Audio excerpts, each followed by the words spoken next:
కలుగును గాక. చెప్తామా హల్లెలూయా.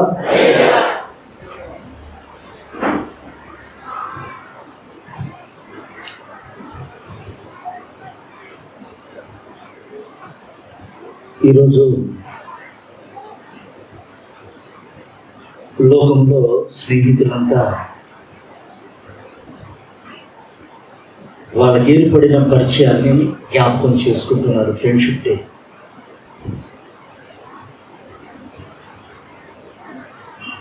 మనలను ప్రేమించిన దేవుడు ఏ రోజైతే మనల్ని తన అమూల్యమైన రక్తము చేత మనల్ని కొన్నాడు, ఈ క్షణం వరకు ఆ నిజమైన స్నేహితుడు మనల్ని చేయి విడవక నడిపిస్తూ ఉన్నాడు. దేవునికి స్తోత్రం. హల్లెలూయా. స్నేహాల మధ్యలో ఎడబాటులు ఎంతో మందికి వచ్చింది ఉండవచ్చు. ప్రాణానికి ప్రాణం ఇస్తాన్న స్నేహితులు ఈరోజు మన మధ్యలో లేకుండా పోవచ్చు. నీకు నేను ఎప్పుడు తోడుగా ఉంటానని చెప్పిన స్నేహితులు ఈరోజు మన పక్కన లేకపోవచ్చు. కానీ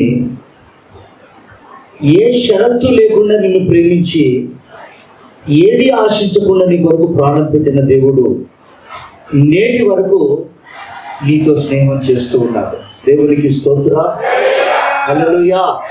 హల్లెలూయా. అందుకే ప్రియమైన దేవుని బిడ్డలారా, ఆ స్నేహం చేసే దేవుడు అంటాడు, నేనే నీకు ఆలోచన ఇచ్చి నేను నిన్ను విమోచించాను కనుక. ఆ మాట ఒకసారి చదవండి. యెషయా పుస్తకం 48వ అధ్యాయము 17వ వచనం.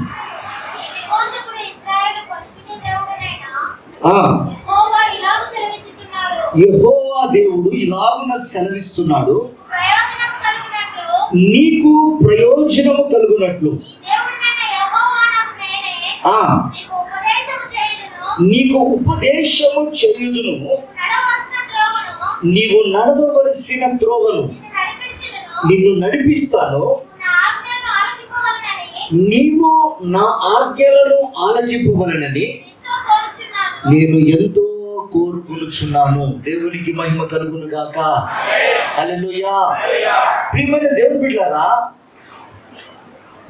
ఒకప్పుడు మనము చీకటిలో అందులమై దారి తెలియని సమయంలో మనం ఉన్నప్పుడు, ఆర్థికంగాను ఆరోగ్యపరంగాను ఆత్మీయ పరంగాను మనం ఎంతో నష్టపోయి మనం చీకటిలో ఉన్నప్పుడు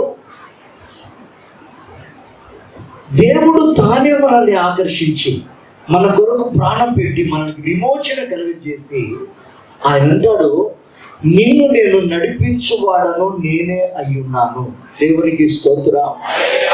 ఎందుకంటే మనకై మనం నడిస్తే మనము ఎక్కడ పడిపోతామో మనకు తెలీదు, ఎక్కడ ఆగిపోతామో మనకు తెలీదు, ఆ గమ్యం ఎక్కడో ఆ గురి ఎక్కడో మనకు తెలియదు.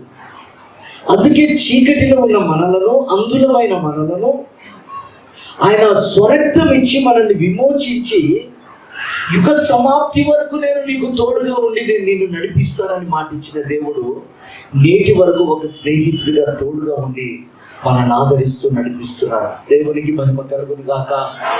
హల్లెలూయా. హల్లెలూయా. ప్రియ దేవుని బిడ్డలారా, ఆయన విమోచించాడు కనుక ఆయన మన కొరకు సిద్ధపరిచిన మార్గం ఏదో మనకు తెలియదు. ఆయన విడిపించాడు అంటే ఆయన నడిపించడానికి మనల్ని విడిపించాడు. కానీ ఆ మార్గం మనకు తెలియాలి అని అంటే, ఆ మార్గంలో మనం స్థిరపరచబడాలి అని అంటే ఆయన స్వరాన్ని మొదట మనం వినాలి. దేవునికి స్తోత్రం. ఆయన మాట మనము విన్నప్పుడట ఆ మాటను బట్టి మనల్ని ఆయన మార్గములో మనల్ని నడిపిస్తాడు. ఆ మాట లేకనే ఒకప్పుడు గుడ్డివారం, ఆ మాట లేకనే ఒకప్పుడు మన శాపగ్రస్తులం, ఆ మాట ఏంటో తెలుసుకోలేకనే ఒకప్పుడు మనం ఆత్మీయతలోను ఆరోగ్యంగాను ఆర్థిక పరంగాను సమస్తాన్ని నష్టపోయాం. ఈరోజు వాటన్నిటినీ సమకూర్చుకున్నాను. అందుకే అంటాడు, నేను నడిపించినప్పుడు నీకు మేలు కలుగుతుంది. దేవునికి స్తోత్రం. దేవుని బిడ్డలారా, బైబిల్ ఉన్న మాట, నా ఆలోచన చొప్పున నేను మిమ్మలను నడిపిస్తాను. ఎందుకో తన ఆలోచన చొప్పున నడిపిస్తాడంటే మన మహిమలో చేర్చబడటానికి, మనకు మేలు కలగటానికి. ఈ మాట చాలా జాగ్రత్తగా మీరు ఆలోచించాలి. ఆయన మాట్లాడతాడా? ఆయన స్వరం మనకి వినిపిస్తుందా? ఆయన ఎలా చెప్తే మనం వినగలుగుతామో అనే ఒక డైలమాలో మనం పడుతూ ఉంటాం. అందుకే చూడండి, మనం ఆత్మీయ జీవితంలో ఎంత ఎత్తుకు ఎదిగినా కూడా ఒక్కొక్కసారి మనము ఆత్మీయ యాత్రలో ఆగిపోతూ ఉంటాం. ఎందుకు ఆగిపోతున్నాం అంటే ఏంటో నాకు తెలియట్లేదు, నా జీవితం ఏంటో నాకే అర్థం కావట్లేదు, నేను చేసేది కరెక్టో కాదో నాకు తెలియట్లేదు అని మనం సమాధానం చెప్తూ ఉంటాం. ఎంత ప్రయత్నం చేసినా, ఎంత ప్రార్థన చేసినా, ఎంత సావాసం చేసినా, ఎంత దేవుల్లో నేను ఉన్నా కూడా నా విషయం ఏంటో నాకు అర్థం కావట్లేదని ఒక క్వశ్చన్ మార్క్ పెడతా ఉంటాం మనం.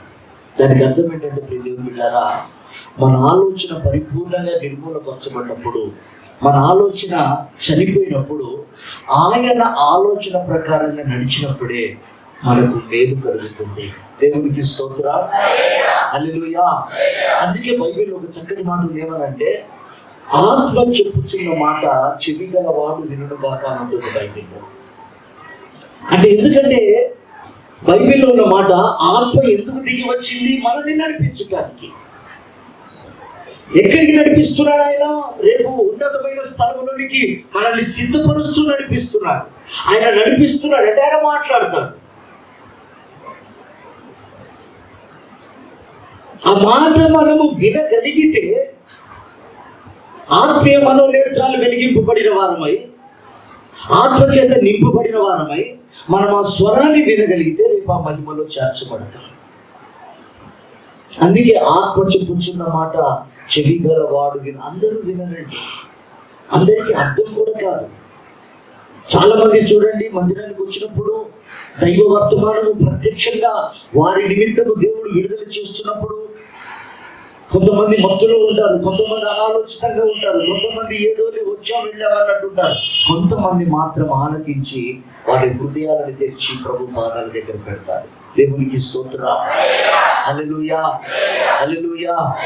చూడండి ప్రియమైన దేవుని బిడ్డలారా, ఒక రోజు దేవుని మాట ఒక శ్రేష్టమైన మార్గంలో నడిపించడానికి లోతుతో అంటుంది, లోతు ఇదిగో నేను చూపిస్తున్న కొండపైకి నువ్వు వెళ్ళు, అక్కడ నీకు శ్రేయస్కరంగా ఉంటుంది, అక్కడ నీ జీవితం ఆశీర్వాదకరంగా ఉంటుంది, అక్కడ నీవు ఫలభరితంగా మార్చబడతావు, అది నేను చూపిస్తున్న కొండ, నువ్వు అక్కడికి వెళ్ళు అన్నాడు ప్రభు. కానీ లోతు ఏమన్నాడు తెలుసండి? అలా కాదు ప్రభు, దేవుని మాటకే వ్యతిరేకంగా మాట్లాడాడు లోతు. అలా కాదయ్యా, ఇదిగో ఇక్కడ సమీపంగా ఉంది, సోయర్ అనే ప్రాంతానికి నేను వెళ్తాను, దగ్గరగా ఉంది, నేను అక్కడికి వెళ్తాను. ప్రియమైన దేవుని బిడ్డలారా, ఈరోజు మన నష్టానికి, మనం అనేకమైన ఆత్మీయతలు కోల్పోవడానికి, మనం ఆత్మీయతలు ముందుకు సాగకుండా మనం బలహీనులు అవ్వటానికి, ఆత్మ సంబంధమైన మనోనేత్రాలు వెలిగింపని పడని వారమై మనం ఆత్మీయతలో ఒడిదుడుకులుగా ఉండటానికి కారణం ఏంటి? ఈరోజు మీరు గ్రహించాలి. దేవుడు స్పష్టంగా లోతుతో చెప్తున్నాడు, నేను నీకు ఒక కొండను చూపిస్తున్నాడు, అక్కడికి వెళ్ళు. అంటే ప్రతి వ్యక్తిని బట్టి దేవునికి ఒక ప్రణాళిక ఉంది. ప్రతి వ్యక్తిని ఎక్కడ చేర్చాలి, ఏం చెప్పాలి, వారిని ఎలా నడిపించాలి, దేవునికి ఒక ఆలోచన ఉంటుంది. అందుకే నేను ఆలోచన ఇచ్చి వారిని నడిపిస్తాను అన్నాడు. దేవునికి స్తోత్రం. మీ పరిస్థితిని బట్టి మీకు ఒక ఆలోచన దేవుడు ఇస్తాడు, నా వ్యక్తిగత పరిస్థితిని బట్టి నాకు ఒక ఆలోచన ఇస్తాడు. ఆయన ఇచ్చే ఆలోచన చొప్పున మనం నడిచినప్పుడే అది మన జీవితానికి మహిమకరంగా ఉంటుంది. రేపు ఉన్నతమైన రాజ్యానికి మనం యోగ్యులుగా మార్చబడతాం. చూడండి, అక్కడ లోతన్న మాట ఆదికాండము 19వ అధ్యాయము 17వ వచనం ఒకసారి చదవండి. ఆ దూతలు వారిని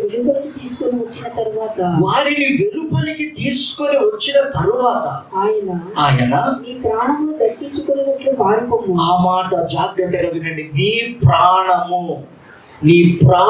దక్కించుకున్నట్లుగా పారిపోము. నువ్వు వెనుకకు చూడకు. ఈ మైదానంలో ఎక్కడ కూడా నిలబడక నీవు నశించిపోకుండా పర్వతమునకు పారిపోమని చెప్పాడు. ఆ పర్వతమునకు ప్రభు చూపిస్తున్నాడు, ఆ పర్వతమునకు పారిపోమని చెప్పగా లోతు ప్రభువా అలా కాదు, ప్రభువా అలా కాదు, ఇదిగో నీ కటాక్షము నీ దాసుని మీద వచ్చినది, నా ప్రాణము రక్షించుట వలన నా ప్రాణము రక్షించుట వలన నీవు నా ఎడల కనపరిచిన నీ కృపను గణపరిచితివి. నేను ఆ పర్వతములకు తప్పించుకొని పోలేను. ఈ కీడు నాకు సంభవించి చచ్చిపోతునేమో. ఇదిగో పారిపోవుటకు ఈ ఊరు సమీపములో ఉన్నది. చాలండి చూడండి, అక్కడ లోతు దేవునితో మాట్లాడుతున్నాడు. దేవుడు ఒక వ్యక్తిని చూసి, నువ్వు ఎక్కడ ఆగకు, ఇదంతా మైదానం, నువ్వెక్కడ ఆగకు, కనపడకు, నీ ప్రాణము దక్కించుకున్నట్లుగా, నువ్వు క్షేమంగా ఉన్నట్లుగా, నీ కుటుంబం ఆత్మీయతలో వర్ధిల్లున్నట్లుగా, నీవు అనేకుల ఎదుట సాక్షిగా ఉండునట్లుగా, నీవు దీవించబడినట్లుగా, పరసంబంధమైన అనుభవాన్ని పొందుకొనున్నట్లుగా నీవు నేను చూపిస్తున్న పర్వతములకు పారిపో, అక్కడ కాపురం ఉండు అని దేవుడు స్పష్టమైన సూచన ఇచ్చాడు. అక్కడ రాయబడ్డ 3 మాటల్లో, ఒకటి ప్రాణము దక్కించుకునేటట్లుగా వెళ్ళమన్నాడు. 2, నీవు నేను చూపిస్తున్న కొండకు వెళ్ళేటప్పుడు ఎక్కడ కూడా నువ్వు ఆగిపోకు అన్నాడు. అంటే ఎవరితోటి మాట్లాడకు, ఎవరి వైపు నువ్వు చూడకు, ఎవరిది ఏది ఆశించకు, నువ్వు ఎక్కడ ఆగకుండా వెళ్ళిపో అన్నాడు.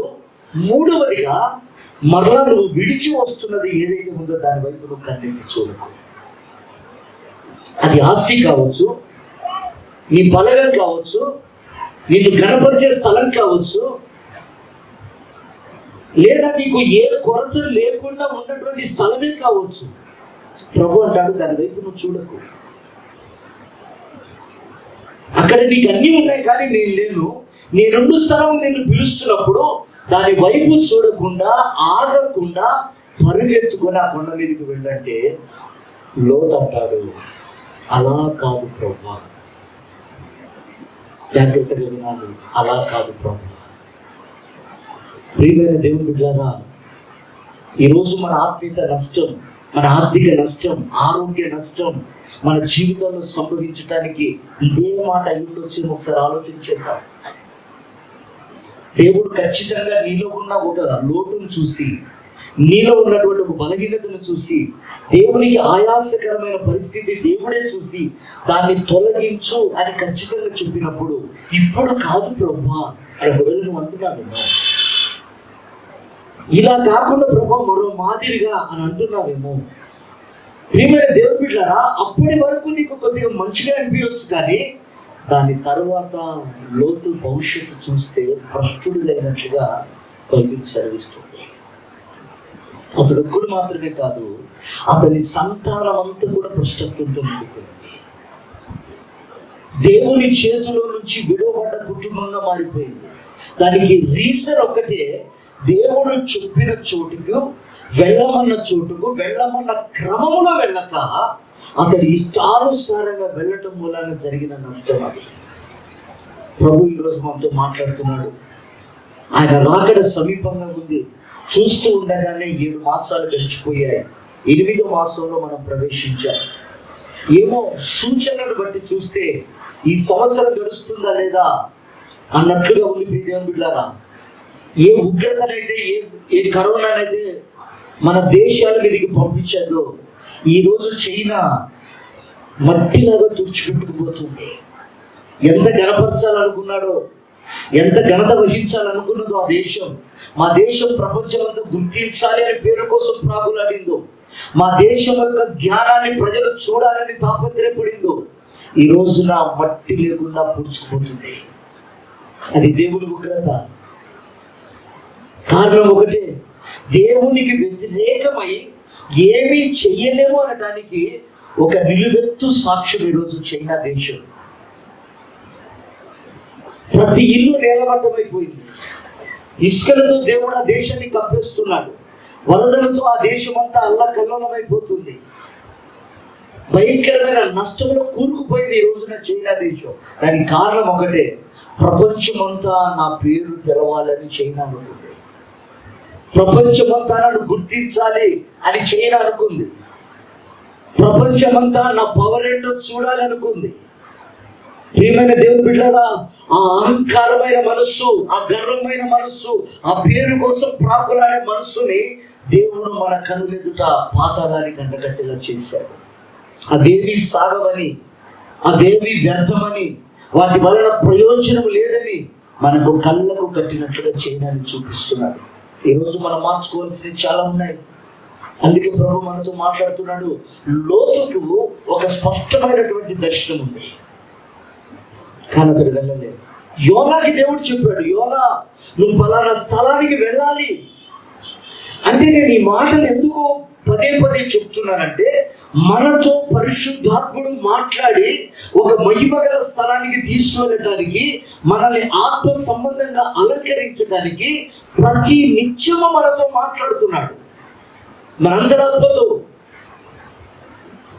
మన మనస్సాక్షితో, మన ప్రార్థనలో మనం పడుకున్నప్పుడు ఆ మాటకు మనం లోబడకపోవడం చేత మనం అనేకమైన నష్టాలకు దాన్ని తీస్తున్నాం. యోనా వలన నష్టం, లోతు వలన నష్టం.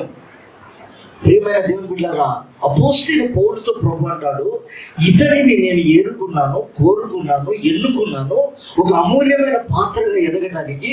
ఇతడు వెళ్ళే స్థలం ఏదో నేను అతనికి చూపిస్తాను అన్నాడు. దేవునికి స్తోత్రం.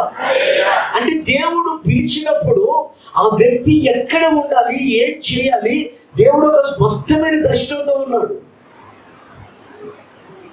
కనుక ప్రియమైన దేవుని బిడ్డలారా, ఆత్మ మనతో మాట్లాడుతూ నడిపించడానికి పరిశుద్ధాత్ముడు యుగ సమాప్తి వరకు ఉండడానికి దేవుడు మనకు తోడుగా పంపాడు. ఆయనే నిజ స్నేహితుడు. ఈరోజు ఎంతో మంది స్నేహితులు దూరమైనా, ఎంతో మంది స్నేహితులు మనల్ని విడిచిపోయినా, ఆయన విడవక మన ఎడల కృప చూపడానికి కారణం ఏంటంటే, ఆయన ఉద్దేశము, ఆయన స్నేహంలో ఉన్న సంపూర్ణత మనలో నెరవేర్చుకోవడానికి మనల్ని విడవక ప్రేమిస్తున్నాడు. దేవునికి స్తోత్రం. హల్లెలూయా. వెళ్ళిపోగలుగుతాడు పరిశుద్ధాత్ముడు దుఃఖపడితే, క్షణంలో మన నుండి దూరం అయిపోతాడు. కానీ ఆయన విడవట్లేదు. కారణం ఏంటంటే, ఆయన నిజ స్నేహితుడిగా దిగి వచ్చాడు. ఎల్లప్పుడూ మనతో ఉండటానికి దిగి వచ్చాడు. ఎందుకని? సత్యములోనికి మనల్ని ఎదిగించడానికి, మహిమలో మనల్ని చేర్చడానికి. అందుకే ప్రియమైన దేవుని బిడ్డలారా, ఆయన మాట మనము విన్న వెంటనే దావీదు అంటాడు, నా నేత్రములు వెలిగింపబడెను అన్నాడు. దేవునికి స్తోత్రం. చెప్తామా? హల్లెలూయా. శిష్యులతో చెప్తున్నాడు. శాస్త్రులు, పరిసయ్యులు, సద్దుకయ్యులు, శిష్యులు వీళ్ళందరూ కూడి ఉన్నప్పుడు యేసు ప్రభు ఉపమాన రీతిగా వాళ్ళకి కొన్ని మాటలు చెప్తున్నాడు. వాళ్ళకి చెప్తున్నప్పుడు, ప్రభా నువ్వు చెప్పింది మాకు అర్థం కాలేదు అన్నారు శిష్యులు. వీళ్ళని సపరేట్గా తీసుకొచ్చి ప్రభు చెప్తూ అంటాడు, ఉపమాన రీతిగా వాళ్ళకి ఎంత చెప్పినా వింటారు కానీ దాన్ని పాటించారు. గ్రహిస్తారు ఇది తప్పు అని, ఇది నిజమని, కానీ దాన్ని వాళ్ళు పాటించరు. ప్రభు చెప్తున్న మాట ప్రియమైన దేవుని బిడ్డలారా, వారి నట దేవుడు భ్రష్ట హృదయానికి అప్పగిస్తాడట. ఇలాంటి వారిని అంటే వాళ్ళు ఇక చూడరు, వాళ్ళు ఇక వినరు, వాళ్ళు ఇక గ్రహించరు. ఏం చూస్తున్నారు వారు? దేవుని యొక్క అద్భుతాలు, స్వస్థత కార్యాలు, విడుదల కార్యాలు, మహిమకరమైన కార్యాలు చూస్తున్నారు, రక్షణ కార్యాలు చూస్తున్నారు, అనేకులు స్థిరపడ్డ చూస్తున్నారు, అనేకులు మూర్ఖులు మార్చబడి దేవుని సన్నిధిలో ఉండడం చూస్తున్నారు, అనేకులు సాక్ష్యాల ద్వారా మారుతారు, వాళ్ళు వింటున్నారు. కానీ వీళ్ళ హృదయాలలో ఉన్నట వాటిని విని గ్రహిస్తారు, కానీ వీళ్ళ హృదయాలు తిప్పుకుంటారు. పర్వాలేదు, విన్నాం, బాగుంది, చెప్పుకోవడానికి బాగుంటుంది అని వీళ్ళు పాటించారట. దానివల్ల ఏం జరుగుతుందంటే, వారు స్వస్థత పొందకుండా అని రాసిపెట్టారు. స్వస్థత అంటే శరీర సంబంధమైన స్వస్థత కాదు, ఆత్మ సంబంధమైన స్వస్థత. ఆత్మ సంబంధమైన స్వస్థత మనకి రావట్లేదు. అది స్వస్థపరచబడితే మన మనోనేత్రాలు వెలిగించబడతాయి. అది రోగంగా ఉన్నంత వరకు నువ్వెంత విన్నట్లుగా ఉంటావు, గ్రహిస్తావు, కానీ పాటించు. అందుకే రాశాడు ప్రభు, వారు స్వస్థపరచకుండాన్నట్లుగా వారి హృదయాలు క్రొవ్వినది అంటాడు. అంటే మందము కలిగి ఉంటాడు.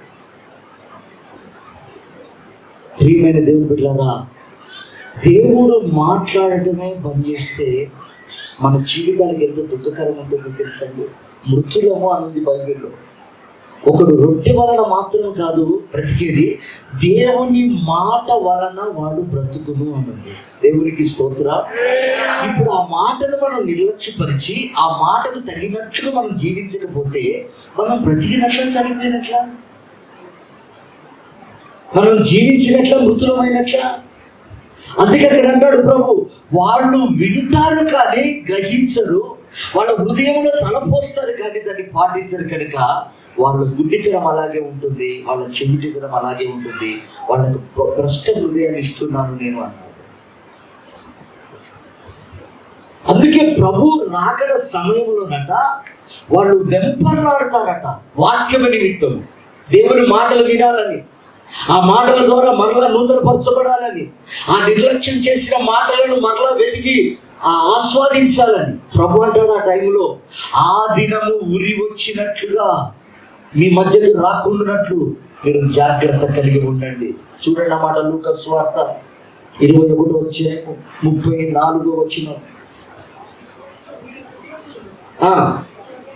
ఒకవేళ తిండి వలన మత్తు వలన ఐహిక విచారణ వలన మందముగా ఉన్నందున ఆ దినము అకస్మాత్తుగా మీ మీదికి ఉరి వచ్చినట్లు రాకుండా మీ విషయమై మీరు జాగ్రత్తగా ఉండండి. దేవునికి స్తోత్రం. ప్రియమైన దేవుని బిడ్డలారా, దేవుడు మాట్లాడకపోతే, దేవుడు స్వరం మనం వినకపోతే మన జీవితాలు ఎండిపోతాయి. చూడండి, యోసేపు మరియలు ఒకరోజు యేసు ప్రభువుని విడిచి వాళ్ళు ప్రయాణమై వెళ్తుంటే వాళ్ళ జీవితంలో దుఃఖం సంభవించింది. వాళ్ళ జీవితంలో దుఃఖం, మరలా ప్రభు దొరికే అంతవరకు వాళ్ళ జీవితం దుఃఖమయంగానే మారిపోయింది. యేసుకేలుతో దేవుడు అంటాడు, ఈ ఎండిపోయినవన్నీ ఇలాగే ఉండిపోతాయా ప్రభువా, ఒక్క మాట నువ్వు సెలవిస్తే చాలయ్యా, ఆ వెముకలన్నీ కూడా జీవము దాలుస్తాయని. దేవునికి స్తోత్రం. ప్రియమైన దేవుని బిడ్డలారా, మనం బ్రతికేది దేవుని మాటను బట్టి, రొట్టె వలన కాదు. ఆ మాటకి మనం విలువకపోతే, ఆ మాటకు మనం లోబడకపోతే, ఆ మాటకు మనం విధేయులము కాకపోతే మనము బ్రతికిలను చొచ్చిన వారితోనే సమానం. చూడండి, దేవుడు మాట్లాడకపోతే, దేవుని మాట వినకపోతే లోతు ఎలాగైతే భ్రష్టుడైపోయాడో బైబిల్లో సౌలు జీవితంలో కూడా అలాగే జరిగింది. ఒకరోజు సౌలు ప్రార్థన చేస్తుంటేనట, ఊరీము తుమ్మీము ద్వారా కానీ, ప్రవక్తల ద్వారా కానీ, దర్శనము ద్వారా కానీ దేవుడు మాట్లాడట్లేదు. ఎవరన్నదాడు? అభిషేకించబడిన రాజు పరిశుద్ధాత్మ బలంగా పొందుకున్నప్పుడు నూతన మనస్సు, నూతన హృదయము, నూతన మనిషిగా మార్చబడినటువంటి వాడు సౌలు. ఈ సౌలు ఒకరోజు ఇస్తున్న సాక్ష్యం ఏమిటంటే, తుమ్మీము ద్వారా కానీ, ప్రవక్తల ద్వారా కానీ, దర్శనము ద్వారా కానీ ప్రభు నాతో మాట్లాడట్లేదు అంటాడు. మనకు తెలుసు ఆ స్టోరీ అంతా. ఎవరితో ఎందుకు మాట్లాడట్లేదు, సౌలుతో ఎందుకు మాట్లాడట్లేదు ప్రభు అంటే, ఈరోజు ఎవరితోని ప్రభు మాట్లాడాడో, ఎలా ఉంటే ప్రభు మాట్లాడాడో మనం గ్రహించాలి. చాలా కామన్గా మనం అంటూ ఉంటాం, ప్రార్థన చేస్తున్నాం దేవుడు దర్శనంలో మాట్లాడాడు, నేను బైబిల్ చదువుతున్నా దేవుడు మాట్లాడాడు. వట్టి మాటలు మాట్లాడుతాడు. ప్రియమైన దేవుని బిడ్డలారా, మన మనస్సు మారకుండా, మన పద్ధతులు మారకుండా, మన స్వభావం మారకుండా దేవుడు మాట్లాడాడు, దర్శనం ఇచ్చాడంటే అది భ్రమపరచు ఆత్మ, అది దురాత్మ. చాలా మంది చెప్తూ ఉంటారు, ప్రార్థన చేయగానే దేవుడు మాట్లాడాడు. ఎవరితో మాట్లాడతాడు?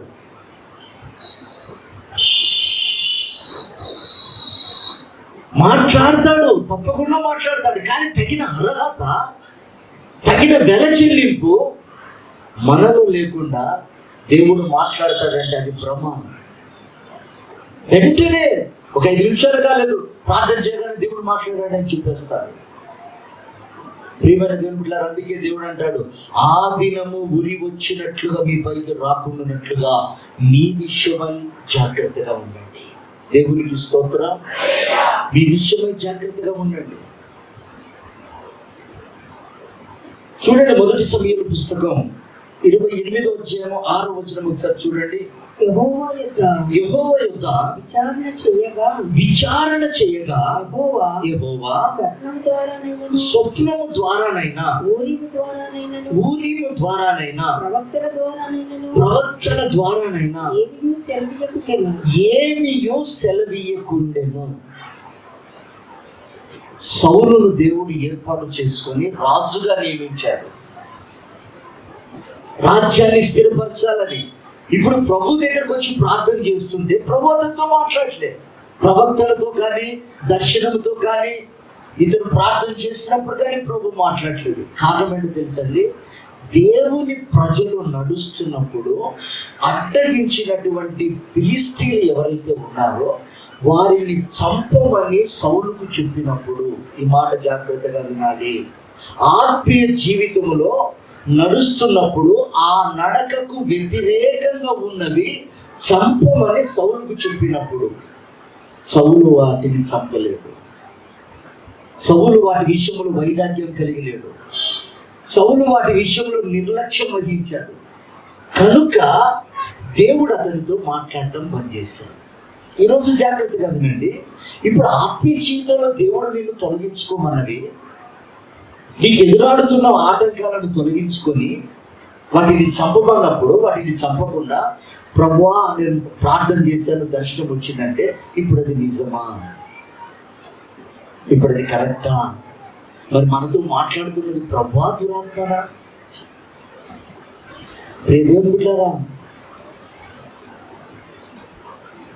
దేవుని రాజ్యములకు ఇశ్రాయేలీల ప్రజలు కానానుకు ప్రయాణమే వెళ్తున్నప్పుడు అడ్డగించారట. వాళ్ళ విషయంలో దేవుడు తీవ్రమైన కోపం కలవాడై ఆయన అన్నమాట ఏమిటంటే, వాళ్ళని, పిల్లలను, పెద్దలను, పశువులను ఏమీ మిగల్చకుండా వాటిని చంపు అన్నాడు. అందులో కొన్ని దాచిపెట్టుకున్నాడట సౌలు. దాచిపెట్టుకొని ఇప్పుడు వచ్చి ప్రభువాని ప్రార్థన చేస్తుంటే ప్రభు దర్శనం ఇవ్వట్లేదు. మనసులో పెట్టుకుని దేవుని బిడ్డలారా, మనలో ఆయాసకరమైనవి, ప్రభుకు ఆయాసకరమైనవి, వ్యతిరేకమైనవి, దేవుడు తొలగించుకోమని చెప్పినవి అవి అలాగే పెట్టుకొని దర్శనం అంటే అది భ్రమ. దేవుడు మాట్లాడాడంటే భ్రమ. మనల్ని ఎవరు నడిపిస్తున్నారు తేటగా మనం గ్రహించాలి. రేపు నష్టపోకుండా, రేపు ఆత్మీయత దూరం కాకుండా, అలా దర్శనాలు చూసి దూరమైన వాళ్ళు చాలా మంది ఉన్నారు. అలా దేవుడు మాట్లాడాడు, దేవుడు స్వస్థపరిచాడు అని చెప్పిన వాళ్ళు ఈరోజు సంఘంలో లేరు. దేవుని బిడ్డారా, ఎందుకు ఈ మాటలు ఖచ్చితంగా చెప్తున్నారంటే, ఆయన స్వరం మనం విన్నప్పుడే ఆయన మార్గం ఏదో మనకు తేటగా కనబడుతుంది. అప్పుడు మనకు క్షేమము, స్వస్థత కలుగుతుంది. దేవునికి స్తోత్రం చెప్పాలి. హల్లెలూయా, హల్లెలూయా. అందుకే మీరు మోసపోకండి అంటాడు. ఆ దినం ఉరుము వచ్చినట్లుగా మీ మీదికి రాకుండానట్లుగా మీరు మోసపోకుండా నిమిత్తము మీరు జాగ్రత్తగా ఉండండి. ఈ అంత్య దినాలు దేవుని బిడ్డలారా, మనల్ని మనం పరిశోధించుకొని సరి చేసుకునే దినాలు. పరిశుద్ధాత్ముడు ఏనాడు, అందుకే అంటాడు అక్కడ, వాళ్ళు వింటారు, గ్రహిస్తారు, కానీ హృదయాన్ని త్రిప్పుకుంటారు, మనస్సును త్రిప్పుకుంటారు. మాకు ఈ పద్ధతి వద్దులే, ఇంత కఠినం వద్దులే, ఈ అలవాటు వద్దులే, ఇంతగా మనం ప్రయాసపడే అవసరం లేదులే అని వాళ్ళు మనస్సులో అనుకుంటారట. అలా అనుకున్నప్పుడు దేవుడు అంటున్నాడు, వాళ్ళకి అంధత్వము, వినికిడి లేని స్థితి, భ్రష్టత్వము వాళ్ళకి అప్పగిస్తున్నాడు. దేవుడే చేస్తున్నాడు. చూడండి, సౌలు మీదికి దేవుని ఆత్మ వెడలిపోగా సౌలు మీదికి దేవుడు దురాత్మను పంపానని బైబిల్ సెలవిస్తుంది. దేవునికి స్తోత్రం చెప్దామా? హల్లెలూయా, హల్లెలూయా. ఎందుకంటే దేవుని బిడ్డలారా, మరలా అతడు దేవుని తట్టు తిరుగుతాడేమోనని, దేవుని వైపు ఆకర్షించబడతాడేమోనని. కనుక సంగమా, మనము వెక్కిరింపబడకుండాన్నట్లు దేవుడు మన పట్ల కార్యాలు చేయడానికి, అందుకే పరిశుద్ధాత్మల గురించి బైబిల్ సెలవిస్తుంది, ఆత్మ ఎల్లప్పుడూ సిద్ధమే కానీ శరీరము బలహీనమై ఉన్నది. దేవునికి స్తోత్రం. ఆత్మ నడిపించడానికి, ఆత్మ మాట్లాడడానికి ఎల్లప్పుడూ సిద్ధంగా ఉందట, కానీ శరీరం బలహీనంగా ఉంది. చూడండి, మనతో స్నేహం చేయడానికి వచ్చిన దేవుడు, యుగ సమాప్తి వరకు విడవకుండా స్నేహం చేయడానికి వచ్చిన దేవుడు నీరసంగా బలహీనంగా లేడు.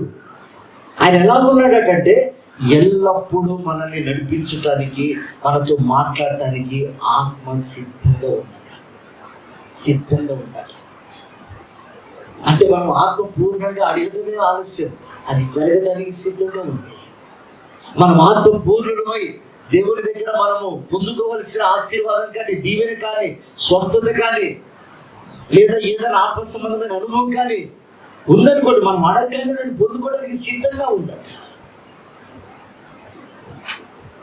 కనుక ప్రియమైన దేవుని బిడ్డలారా, సౌలు జీవితంలో జరిగిన గొప్ప పొరపాటు ఏమిటంటే, అతడి మీద ఏ నేరారోపణలు లేవు, కానీ చెప్పిన మాట వినకుండా తను వేరే మార్గంలో నడిచిన కారణంగా దేవుడు అతనితో మాట్లాడట్లేదు. ప్రవక్తలు మాట్లాడినా అతనికి వినే మనసు లేదు, అలాగే దర్శనము రావట్లేదు. ఈ రోజున మన హృదయాలను కఠినపరుచుకుంటే, దేవుని మాటకు మన కఠిన హృదయాన్ని మెత్తగా చేసుకోకపోతే, ఒక మాంసపు గుండెగా చేసుకోకపోతే, దేవుని మాటకు మనం శిరసావహించి లోబడకపోతే మన పరిస్థితి అది. ఎంత ప్రార్థన చేసినా సమాధానం రావట్లేదు, ఎంత ప్రార్థన చేసినా మార్గం కనపడట్లేదు, ఎంత ప్రార్థన చేసినా ఏ ద్వారము కనపడట్లేదు అనే మాటలు మనం ఈ రోజుల్లో వింటున్నాం. చాలా మందిలో వింటున్నాం మనం. వాస్తవం చెప్పాలంటే వాళ్ళలో ఏ లోపం కనపడదు. నిష్ట కలిగి భక్తి చేసే బిడ్డలే, యథార్థతతో ప్రభు సన్నిధిలో ఎదిగేవారే. కానీ ప్రభు ఎందుకో ఈ మాట ఇచ్చినప్పుడు హృదయము ప్రభు తట్టు లేదేమో ఒకసారి మనం జ్ఞాపకం చేసుకుంటాం. అన్నిట్లో బాగానే ఉన్నామేమో, ఒకవేళ చింతతో తొలగిపోతున్నామా, మత్తుతో తొలగిపోతున్నామా, ఐహిక విచారణ వల్ల తొలగిపోతున్నామా, లేదా ఏదైనా భారం వల్ల తొలగిపోతున్నామా, ఒకసారి మనం జ్ఞాపకం చేసుకుంటాం. మన భక్తిని దేవుడికి కించపరచట్లేదు, మన ఉపవాసాన్ని దేవుడికి కించపరచట్లేదు, లేదా మన ప్రయాణాన్ని దేవుడికి కించపరచట్లేదు. మన హృదయము ఒకవేళ మందము కలిగి అంటాడు, అంటే నిరీక్షించలేక ఒకవేళ కోల్పోయి, అలసిపోయి, ప్రార్థన చేసి ఫలితం లేక, ఒకవేళ మనము ఆత్మకు ప్రాధాన్యత ఇవ్వక నిర్లక్ష్యంతో వహించి ఒకవేళ మనసు తిప్పుకున్నామేమో. అందుకే స్వస్థత కలగట్లేదా? అందుకే అడిగింది దేవుడు ఇవ్వట్లేదా? అందుకే అడిగింది దేవుడు మనకి సరైన సమయం ఇవ్వలేకపోతున్నాడా? మనం పరిశోధనలో ఉన్నామా? పరీక్షించబడుతున్నామా? ఒకసారి మనం జ్ఞాపకం చేసుకుందాం ప్రియమైన దేవుని బిడ్డలారా. చూడండి, బైబిల్లో రెండో వ్యక్తి, అతని పేరు 1 సమూయేలు పుస్తకం 3వ అధ్యాయము 1వ మాట నుంచి చదవండి.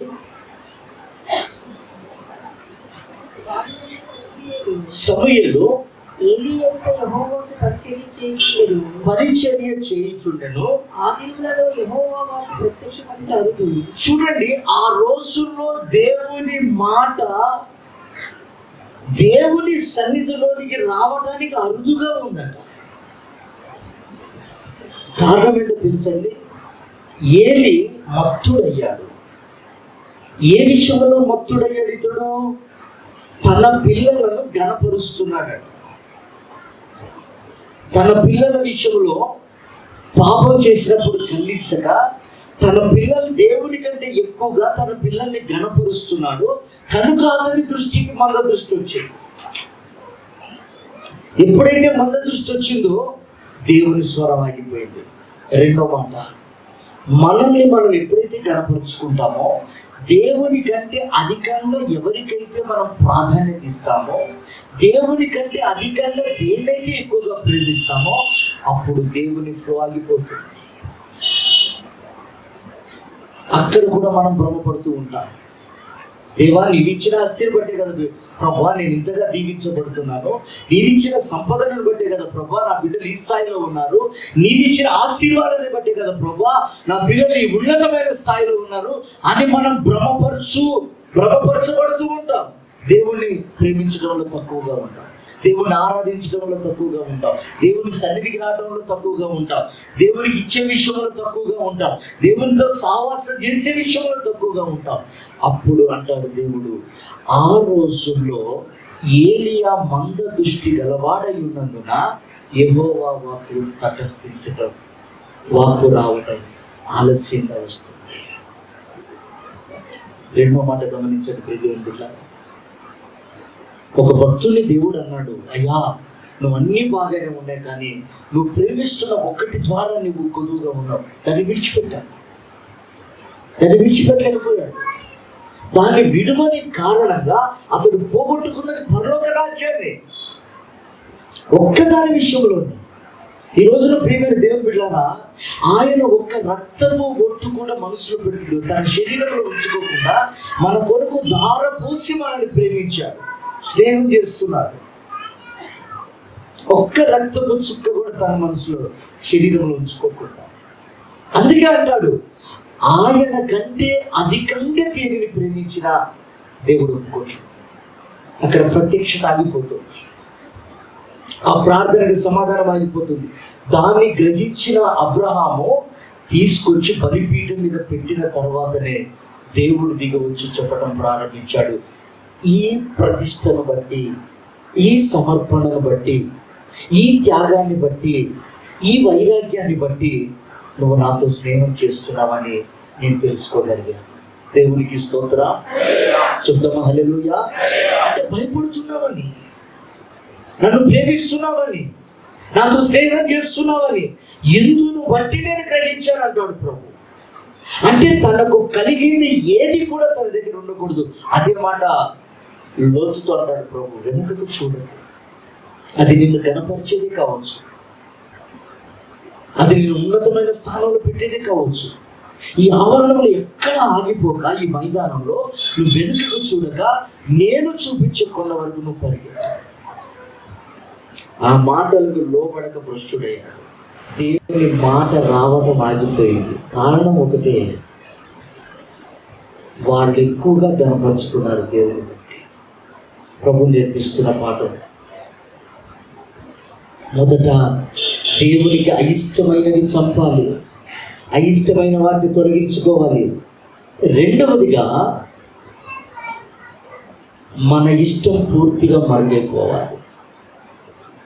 మనము అందుకే అపోస్తలుడైన పౌలు అంటాడు, మనం భోజనము చేసినను పానము చేసినను అది ప్రభు నిమిత్తమే. దేవునికి స్తోత్రం, హల్లెలూయా.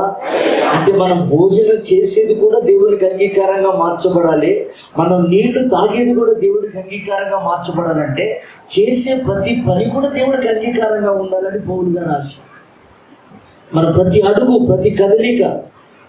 అందుకే భక్తుడైన దావీదు తన ఆత్మీయ జీవితంలో కోల్పోయిన అనుభవాలన్నీ మరలా పొందుకొని, ప్రభా ఇదిగో భూ దిగంతములో నుండి నేను మొరపెట్టుచున్నాను, నా ప్రాణము తల్లడిల్లగా నేను మొరపెడుతున్నాను, ఎక్కలేనంత ఎత్తైన కొండపైకి నన్ను ఎక్కించు అని ఆత్మ సంబంధంగా చేసిన రోదన ఏమిటంటే తన ప్రవర్తన అంతా ప్రభు పాదాల దగ్గర పెట్టాడు. నా నడకను, పడకను, నా మాటను, నా తీరును, నా వ్యవహారం అంతా నువ్వు చూడు ప్రభా అని తన ప్రాణము తల్లడిల్లిందంట. ప్రాణము తల్లడిల్లడం అంటే ఏంటంటే, అసలు ఎప్పుడన్నా ఆలోచించారా? చూడండి, రోడ్డు మీద మనం ఒంటరిగా వెళ్తున్నప్పుడు ఏదైనా గాయమయ్యి, ఏదైనా యాక్సిడెంట్ మనం పడిపోతే, మనల్ని ఎవ్వరూ ఆదుకోకపోతే, మన చుట్టూ బండ్లు వెళ్తూ ఉంటే ప్రాణం ఎలా తల్లాడుతుంది? ఎవరన్నా ఒక్కళ్ళు వచ్చి ఆదుకుంటే నా ప్రాణం బతుకుతుంది కదా, తల్లడిల్లిపోతుంటారు. అలా తల్లడిల్లిపోయినట్టు దావీదు మనస్సు. నేను పతనమైపోయినా, నా యోగ్యతను కోల్పోయినా, భూ దిగంతముల నుండి అనగా అతడు ఎక్కడో పాతాళంలో పడిపోయినట్లుగా ఫీల్ అయిపోయి అక్కడి నుండి మొరపెడుతున్నాడు, ప్రభువా నా ప్రాణము తల్లడిల్లుతుంది. దేని కొరకు? నేను ఎక్కలేనంత ఎత్తులో కనపడాలి, ఆత్మీయతలో, ఒక వైరాగ్యంతో ప్రార్థన. ఒక ఆసక్తితో ప్రార్థన, ఒక పట్టుదలతో కూడిన ప్రార్థన. ప్రియమైన దేవుని బిడ్డలారా, ఈ చివరి దినాల్లో మనకు కావాల్సిన ఆత్మీయ ఋషులు, శరీర సంబంధమైన ఋషులు కాదు. మన ప్రార్థనలో మనం దిగజారిపోయామా, మనం పట్టు సాధించుకున్నాం. పరిశుద్ధాత్మను దూరం అయ్యామా, మరో పరిశుద్ధాత్మను మనం పొందుకున్నాం.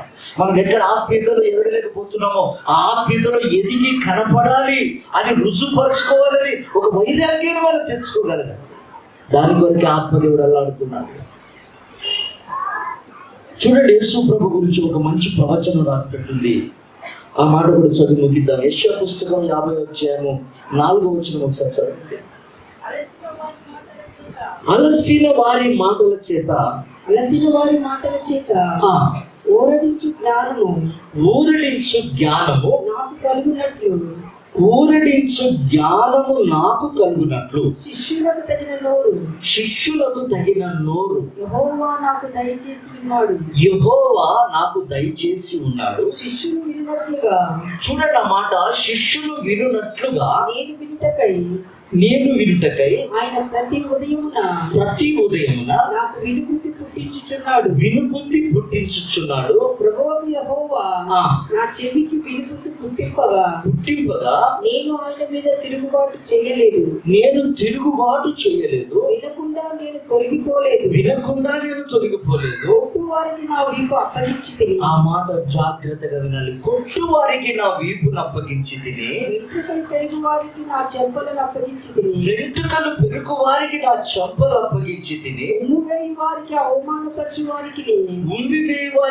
అవమానపరచు వారికి నా ముఖము నేను దాచుకొనలేదు. ప్రభువైన యెహోవా నాకు సహాయం చేయువాడు గనుక నేను సిగ్గుపడలేదు. చూడండి, దేవుని గురించి, యేసయ్యను గురించి ఒక చక్కటి ప్రవచనం అది. అన్ని బాధలు, నిందలు, అవమానాలు ఎందుకు ప్రభువా నువ్వు పడ్డావనంటే, వినుబుద్ధి నాకు కలుగునట్లుగా నేను ఆ బాధలు భరించాను. ఆయన హింసల మధ్యలో, బాధల మధ్యలో ఆయన ఏం నేర్చుకుంటున్నాడంటే, తండ్రి ఏం మాట్లాడుతున్నాడో అది వినాలనే మనస్సు నేర్చుకుంటున్నాడు. అది వినేటప్పుడు తనకు కలుగుతున్న బాధలేంటి? అవమానాలు కలుగుతున్నాయి. తన జుట్టు పెరిగి వేస్తున్నారు, ఉమ్మి వేస్తున్నారు, అవమానాలు, నిందలు అనేకమైనవి తన మీద వేస్తున్నారు. ఇవన్నీ సహిస్తున్నాను దేనికయ్యానంటే, నా తండ్రి మాట్లాడేది నేను వినాలని.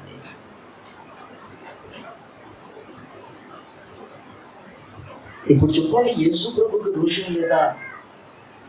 యేసు ప్రభు కూడా శరీరాన్ని దాల్చి వచ్చారు కదా. ఆయన మరణాన్ని జయించి పునరుత్థానుడై ఆయన ఆరోహణమయ్యాడు. రేపు దాని నిమిత్తం మనం నిరీక్షణ కలిగి ఉన్నాం. అందుకంటాడు అక్కడ, నేను సిగ్గుపడలేదు, నేను జయించాను. వాళ్ళు కొట్టారని నేను సిగ్గుపడలేదు, వాళ్ళు అవమానపరిచారని నేను సిగ్గుపడలేదు, నా వెంట్రుకలు పెరిగారని నేను సిగ్గుపడలేదు. ఎందుకనంటే నేను పునరుత్థానుని కావాలి కనుక ఆ మాటలు వినటానికి నేను వీటన్నిటినీ నేను భరించాను. నేర్చుకుందాం ప్రియమైన బిడ్డలారా, శ్రమల మధ్యలో ప్రభు మనతో మాట్లాడతాడు, వేదన మధ్యలో దేవుడు మనతో మాట్లాడతాడు. అందుకే చూడండి, శిష్యులు సముద్రం మీద ఓడలో వెళ్ళేటప్పుడు వాళ్ళు భయం ప్రాంతులైనప్పుడు దేవుడు కనపడితే దేవుడు గుర్తుపట్టలేదు. భూతం అన్నారు, సైతాన్ అన్నారు, దయ్యం అన్నారు. కానీ వాళ్ళని ఆదుకోవడానికి వచ్చాడని వాళ్ళు గ్రహించలేకపోతున్నారు. ఎప్పుడైనా దేవుడు మాట్లాడే విధానము మన శ్రమల మధ్యలో, మన మధ్యలో పుట్టం వేస్తున్న మధ్యలో, మన భయంకరమైన శోధనలు ఉన్నప్పుడు ఆయన మెల్లనైన స్వరంతో మనతో మాట్లాడతాడు. అది ఆయన నడిపించే మార్గం, అది మనల్ని ఆదరించే మార్గం, అది మనల్ని స్థిరపరిచే మార్గం, అది మనల్ని గణపరిచే మార్గం. ఆ టైంలో నువ్వు లోపడగలిగితే మన జీవితాలు మేలుకరంగా మార్చబడతాయి. దేవునికి స్తోత్రం చెప్తామా? హల్లెలూయా, హల్లెలూయా. ఆ మాట మరొకసారి చదవండి. 40 వచ్చాయి, 50 వచ్చాయి, 4వ వచనం. అలసిన వారి మాటల చేత ఓరడించున్నారు నాకు కలిగినట్లు శిష్యులకు తగిన నోరు యెహోవా నాకు దయచేసి ఉన్నాడు. శిష్యులు వినున్నట్లుగా నేను వినుటకై శిష్యుడు వినున్నట్లుగా అంటే ఎదుటి వారు వినుటప్పుడు వారు వినేటందుకు ముందు మనం వినాలి. యేసు ప్రభు ఆ మాటల్లో ఆదరణ, ఆ మాటల్లో ప్రేమ, ఆ మాటల్లో శక్తి విడుదల కావడానికి ముందు తను విన్నాడు. జాగ్రత్తగా వినండి. మనం ప్రార్థన చేయాలన్నా, ప్రభువుని అడగాలి అన్నా, మనం ఎదుటి వారికి సాక్షిగా ఉండాలన్నా, మనం ఎదుటి వారిని ఆదరించాలన్నా, ఎదుటి వారికి స్వార్థ ప్రకటించాలన్నా, నీ ఉన్నతమైన సాక్ష్యాన్ని వారితో పంచుకోవాలి అన్నా, ముందు ఆ స్వరాన్ని మనం వినాక మన వాళ్ళకి చెప్పాలి. శిష్యులు విన్నట్లుగా ఆయన ప్రతి ఉదయమున నాకు వినుబుద్ధి పుట్టించుచున్నాడు. ప్రతి ఉదయమున వినుబుద్ధి పుట్టించుచున్నాడు. ఎలాగున్నా ఈ శ్రమలలో, ఈ అవమానాల మధ్యలో, నిందల మధ్యలో ప్రతి ఉదయకాలమున ఆయన వినేలాగున చేస్తున్నాడు. ఎందుకంటే ఆ మాటలు 10 మందికి ఆశీర్వాదకరంగా ఉండాలి కనుక, ఆ మాటల వలన శిష్యులు స్థిరపడాలి కనుక, ఆ మాటల వలన వాళ్ళు బలపరచబడాలి కనుక. ప్రియమైన దేవుని బిడ్డలారా, ప్రభు నేర్పిస్తున్న పాఠం, వినుబుద్ధిని నాకు నూతనంగా పుట్టించు ప్రభు అని ప్రార్థన చేశాడు. కానీ ప్రతి ఉదయకాలమున ప్రభువా, నీ మాటలు వినక నేను దారి తొలగిపోయాను, నీ మాటలు వినక నేను భ్రష్టునయ్యాను, వినబుద్ధి కలుగు ఆత్మను నాకు నూతనంగా పుట్టించు. అంటే ఉన్నది పోగొట్టుకున్నాడు, తాపత్రయపడ్డాడు. నేను ఎలా నడవాలో, ఏం చేయాలో, ఏం మాట్లాడాలో నాకు నూతనంగా పుట్టించు ప్రభు అని ప్రార్థన చేస్తున్నాడు. అందుకే ఆయన సింహాసనం స్థిరపరచబడింది. కనుక ప్రియ దేవుని బిడ్డలారా, మన శ్రమల్లో, మన బాధల్లో, మన దుఃఖములో, మన అవమానాల మధ్యలో ఆ స్వరాన్ని మనం వినగలిగితే మన జీవితాలు ఆశీర్వాదకరంగా మార్చబడతాయి. మనం అనేకులకు వెలుగుగా మార్చబడతాం. అందుకే ప్రభు అన్నాడు, మీరు లోకానికి వెలుగై ఉన్నారు, మీరు లోకానికి ఉప్పై ఉన్నారు, మీరు నాకు సాక్షులై ఉన్నారు. ఈ మాటలు దేవుడు అనడానికి కారణం ఏంటంటే, ముందు మనం వినబుద్ధిని మనం నేర్చుకోవాలి. నువ్వు ఇలా వెళ్ళు, ఇలా భరించు, ఇలా ఓర్చుకో, ఇలా చేయి అని ఆత్మ మనల్ని ప్రేరేపిస్తున్నప్పుడు, అవి జరిగినప్పుడు మన జీవితం వేరే వారికి ఒక ఆశీర్వాదకరంగా మార్చబడుతుంది. యేసు ప్రభు మాదిరిగా మన గురించి చూపిస్తున్నారు. కనుక సంగమా, ప్రభు నేర్పిస్తున్న పాఠం, ఒక నిజ స్నేహితుడుగా నీవు దారి తొలగిపోకుండానట్లు ఆత్మదేవుడు యుగ సమాప్తి వరకు ఒక మంచి స్నేహితుడుగా ఉండి మనల్ని నడిపించడానికి వచ్చాడు. నీతో ప్రతిరోజు మాట్లాడుతున్నాడు, ప్రతిరోజు కాపాడుతున్నాడు. నువ్వు స్నేహం చేయకపోయినా నిన్ను విడిచిపెట్టి వెళ్ళట్లేదు, నువ్వు అతనితో మాట్లాడకపోయినా నిన్ను విడిచిపెట్టి వెళ్ళట్లేదు, నువ్వు అతన్ని పట్టించుకోకుండా దూరంగా పెట్టిన పరిశుద్ధాత్ముని దుఃఖపడుతూ అక్కడే ఉన్నాడు, కానీ నిన్ను విడిచి వెళ్ళట్లేదు. ఎందుకంటే తను వచ్చిన పని పూర్తి చేసుకోవాలి, తను వచ్చిన కార్యం పూర్తి చేయాలి. విడువని బంధంగా ఆయన ఉన్నాడు కనుక, ఒక మంచి స్నేహితుడిగా దిగి వచ్చాడు కనుక. ప్రియమైన దేవుని బిడ్డలారా, నువ్వు ఎప్పుడైతే నీ హృదయాన్ని కఠినపరుచుకుంటావో ఇంకా ఆయన నీతో మాట్లాడటం బంద్ చేస్తాడు. ఆ స్థితి రాకమునిపే, సౌలుకు కృప దూరమైనట్లుగా దూరం కాకమునిపే, లోతు భ్రష్టత్వానికి అప్పగింపబడ్డట్లు మనం అప్పగింపబడక మునిపే, యోధా అవిధేయుడి నష్టపోయినట్లుగా మనం నష్టపోక మునిపే, ఆత్మ స్వరం ఏదో నువ్వు గ్రహించి ఆత్మ నిన్ను నడిపిస్తున్న మార్గంలో నువ్వు నడిచి ఆ మహిమలో చేర్చుకోవాలి. అలాంటి కృప ప్రభు మనందరికీ నిశ్చయంగా మనందరికీ దయచేయను కాక.